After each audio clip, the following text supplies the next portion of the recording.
Hey everybody, Charles here, and welcome to day 21 of Diddy's federal trial. And stick around because what we're going to tell you about is a Valentine's Day surprise, a night that his ex, Jane, testified about that really turns things on its head here in this case. And what happened on that night was pretty graphic. So Jane's third day on the witness stand was under cross-examination. Diddy's attorneys questioning her about her relationship with Sean Diddy Combs. And clearly what they wanted to present to the jury was how much Jane was in love with him. And there were a lot of text messages put up throughout the day. And really, I'm going to go through some of them. We can't do all of them. But we really want to hear from you guys in the comments here because this is a very interesting day because the things that Jane says, these text messages and how she is characterizing them really comes down to one thing. Was she forced to be in this relationship? Did Diddy know that he was forcing her? Obviously, the government is presenting this as Diddy coercing her to stay in this relationship, to continue doing these freak-offs, even though she has said she didn't want to. But how much of that did she share with Diddy? Did he know that he was coercing her into this? Because that's what the whole sex trafficking charge is going to come down to. So one of the text messages after a hotel night that they had had together, remember, hotel nights is what Jane refers to it. Cassie called them freak-offs, but these are their parties with male escorts. So after this one, this was in August of 2022, she wrote to him, "That was so much fun, baby. My love for you is unconditional and for life." She's referring to that particular freak-off that they had had. And she also talks about Paul. Paul is the guy that yesterday she said that their nickname for him was Shaq. She was Kobe and Diddy was Jordan, and they were the trifecta. So she is addressing the fact that she really enjoyed their encounters with Paul. But while Diddy's defense is trying to make it sound like, look, she was so into this. She loved having Paul. She asked for Paul. She wanted to clarify this. She said, if I had to do what I had to do, at least there was somebody who had a warm energy about them. So yes, she is saying positive things and had positive feelings about Paul, but she's saying, I'm only doing this because this is, at least I have an option here. She would prefer to not have the hotel nights at all, but she felt like these were the circumstances of the terms and conditions, as she put it yesterday, of this relationship. She said, if I see him, Diddy, there is a request for a hotel night. So I'm just adapting to my circumstances. I'm adapting to my environment. So yes, there were moments when I suggest or organize these things under the pressures of my lover. Yes, I think that's key thing there. She says, under the pressures of my lover. So she certainly feels pressured to do this.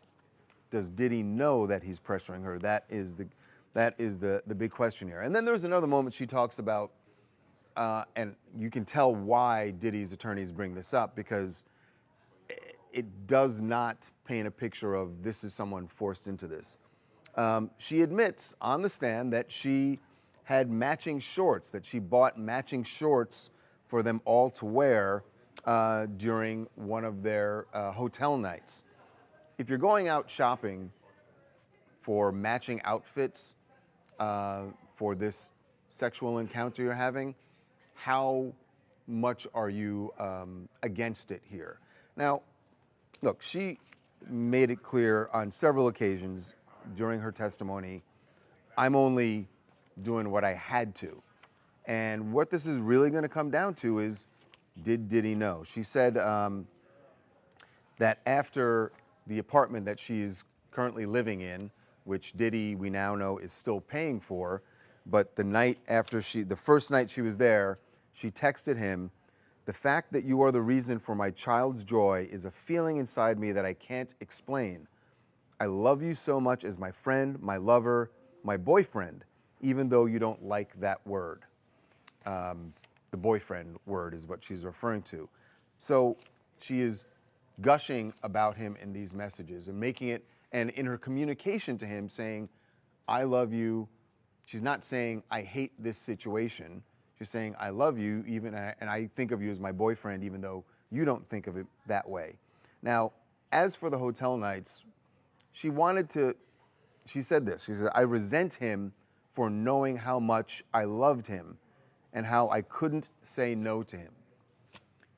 She's saying that she didn't say no to him. Yes, he wanted these things, and in her mind, she has said, this is not something I wanted. And even she did testify that there were occasions where she told him she didn't want to continue doing these things, and he would always say, look, you just try, you gotta try it. And then she would take ecstasy by her admission and then get through it, is the way she describes it.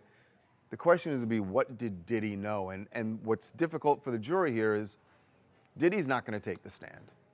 And I would be shocked. Look, it's still possible that his side will call him to testify, but that would be absolutely shocking. So they're not going to know exactly how Diddy, what was his belief of what was going on here. Did he understand that how much Jane didn't want to do these things? That's what it all comes down to. So I'm really curious what people out there are thinking about this. You've heard what Jane has said, how she's described their relationship and having to do the hotel night encounters. Was she forced into this? And more importantly, does Diddy know that he's forcing her into it? That's what it's going to come down to. Now, New Year's, two more things about the hotel nights. She said the longest one, I don't even know how, there's got to be a lot of drugs involved, clearly. She said the longest hotel night encounter they had was New Year's from 2022 to 2023. 3 days that this went on with three different men involved. And she said that was the longest one they ever had. Now, interestingly, after they have this marathon freak off, she noticed on social media that Diddy was vacationing sometime after New Year's, was vacationing with a woman named Gina. We've heard Cassie refer to Gina. This is one of Diddy's other girlfriends, and clearly someone that he was on social media with. So he's more open with her, open to the public that he is with her, which was definitely a sticking point for Jane. And she admits this on the stand, and this is what leads to this Valentine's night in 2022. She says that after seeing on social media that Diddy is on vacation with Gina, she basically dangled a hotel night as bait to get him back in. She says that she played the hotel night card on him for the first time in 2022, and kind of sweetened the pot, saying, referring to having a Valentine's Day party with him, and that they actually did this after it worked.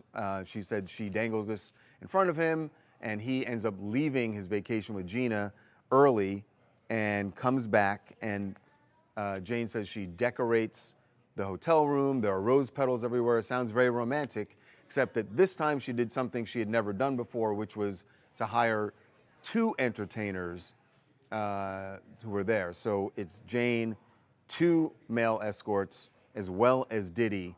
And how's that for a Valentine's Day? And she says that was the first time that she had gone that far. It clearly wasn't enough for Diddy, and she goes on to talk about that this was the issue, that she kept doing these things because she felt she needed to lure him back to her. And it's very clear, and I felt sorry for her reading these things she's saying, that she feels she has to do these things to get him, just to get any attention from him, and she clearly wants to be his girlfriend and for her to be her boyfriend. And he is a guy who, by his own admission, and early in the relationship told her, I'm polyamorous. I'm going to have multiple girlfriends. What really seems to be bothering Jane is the fact that she was sort of the secret. He wasn't taking her on public vacations, wasn't posting her on social media, and so she feels she's got to do everything she can to get his attention. The question is going to be for the jury, does that mean she was forced into this relationship? Does that mean that Diddy was sex trafficking her in these hotel nights? That's what it comes down to. So winners and losers today. Look, she was Diddy's witness all day, or they had her under cross-examination, and really the picture they painted was that she was someone who wanted to be in this relationship.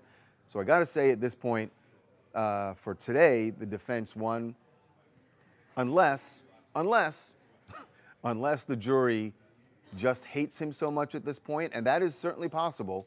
If the jury hates him so much at this point and they actually feel sorry for Jane, even though she's not saying to him, I hate this, you are forcing me into it, the jury could still see it as Diddy forcing her into it if they feel sorry for her and they hate him enough. So really want to hear what you guys think about this, whether or not she was forced, whether she was coerced into this relationship, and we will see you tomorrow when the witnesses that we're expecting, at least one of Diddy's former assistants and another man named Andre, not really clear what his relationship is to Diddy at this point, but that's going to be going down tomorrow.